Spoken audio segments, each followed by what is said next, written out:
Good morning everybody, it's Eve from Thrive here, clinical nutritional therapist and associate naturopath. And this morning I've just wanted to talk to you about the fertility health check that I have advertised this week. So many people get diagnosed with unexplained fertility, which is perhaps the most frustrating diagnosis that you can get because that actually isn't a diagnosis. So what it means for those of you that don't know is that all your parts are working correctly, the sperm is healthy, you've got a good egg reserve, there's actually no reason why you might not be conceiving. However, when people come to me, there often is a reason why they're not conceiving.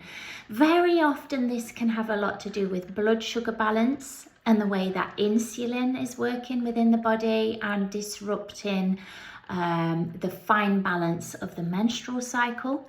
Very often it can be something to do with a metabolic block where vitamin and minerals are not quite up to scratch, because if you have any experience with fertility clinics, you'll find that yes, you'll get a good once over of all your reproductive organs, but actually nobody stops to do a really good analysis of how your metabolism and your body is actually working in terms of nutrient status. So this is where this test comes in. So the key areas of nutrition are checked, and one of those areas that is massively important is vitamin B12 and also folate, because those two things together are so important for all the mechanisms of the body to work properly. So folate, for example, is really important for DNA synthesis and for cells replicating. And as you probably know, when you've heard of folic acid, folate is vital for the healthy development and growth of your embryo into a baby. If your folate is low, then you are more likely to miscarry. It's very, very important to make sure that your folate levels are at a really good optimal level. Now, in terms of what I do, my levels that I accept as optimal for folate are much higher than what your GP will accept. So they're just two nutrients, and there are more that can affect your general metabolism and the way that your body is functioning. Think of your body like a car. So it all works together, not just in isolation. So very often when we go to the doctors, our womb gets looked at or our ovaries get looked at, but actually they're just a small cog in a very large machine. And if something up here in the machine isn't working quite right, these cogs are going to have a knock-on effect and affect the functioning of your reproductive system. Another massive area that affects your reproductive system is cortisol.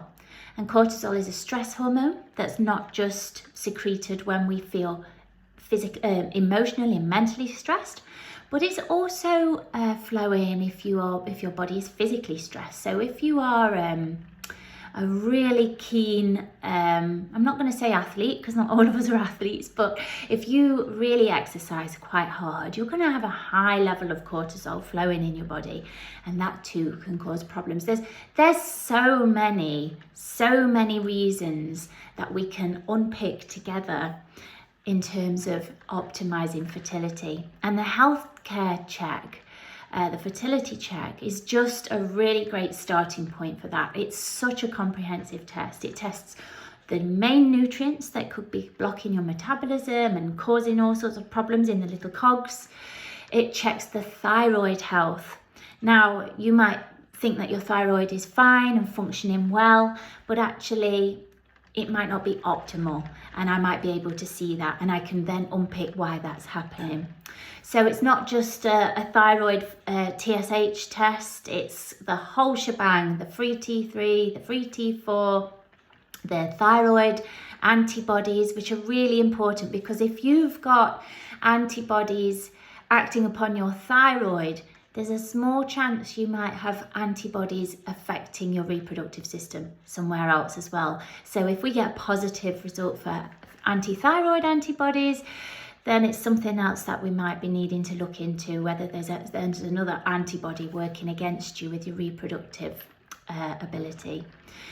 So what else does it check? And it checks all the female hormones, all of them, even your prolactin levels, and your AMH, FSH, LH, the ratio between the two, estrogen, progesterone, sex hormone binding globulin, which is really important because that kind of goes circulating around the blood and actually affects how you use your estrogen and progesterone. So you might have adequate levels of estrogen, progesterone, but you might have very high levels of sex hormone binding globulin that is preventing you from using those reproductive hormones.